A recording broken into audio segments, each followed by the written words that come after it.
Number এক, সবচেয়ে বেশি যেটা করতে হবে পরিমাণে, জুমার দিন জুমার রাত বৃহস্পতিবার সন্ধ্যা থেকে নিয়ে শুক্রবার সন্ধ্যার আগ পর্যন্ত পরিমাণে সবচাইতে বেশি করতে হবে যে আমলটা, সেটা হলো দুরূদ শরীফের আমল। নবী করিম সাল্লাল্লাহু আলাইহি ওয়াসাল্লাম বলেছেন, আকসিরু আলাইয়া মিনাস সালাতি মিন ইয়াউমিল জুমআতি ওয়া লাইলাতিল জুমআহ, তোমরা জুমার দিন এবং জুমার রাতে আমার প্রতি বেশি বেশি দুরূদ পাঠ করবে, দুরূদ প্রেরণ করবে। ফাইন্না সালাতাকুম মা'রুদাতুন আলাই, কারণ তোমরা যে দুরূদ পাঠ করো এটা আমার কাছে পেশ করেন আল্লাহর ফেরেশতারা, এবং রীতিমতো নামধাম সহকারে আল্লাহর একদল ফেরেশতা নিয়োজিত আছে। তারা বলেন, আল্লাহ, হে আল্লাহ রসুল, আপনার অমুক উম্মত, অমুক অনুসারী, আল্লাহর অমুক বান্দা পৃথিবীর অমুক প্রান্ত থেকে, অমুক দেশ থেকে, অমুকের সন্তান, সে আপনার প্রতি দুরূদ পেশ করেছে জুমার দিনে, জুমার রাতে বা অন্য সময়ে।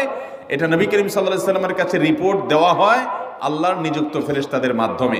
এই জন্য